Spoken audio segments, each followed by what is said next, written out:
Rais wa Marekani Donald Trump ametoa onyo kali kwa Iran akisema Marekani itaingilia kati ikiwa watawala wa Iran watawaua kwa jeuri waandamanaji wanaoandamana kwa amani katika nchi hiyo.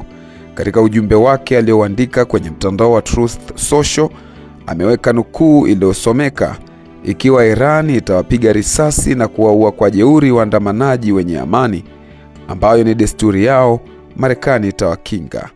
Tumejaa na tuko tayari kushambulia." Mwisho wa kunukuu. Onyo hili linakuja wakati maandamano makubwa yanaendelea nchini Iran, ikiwa ni siku ya 5 mfululizo.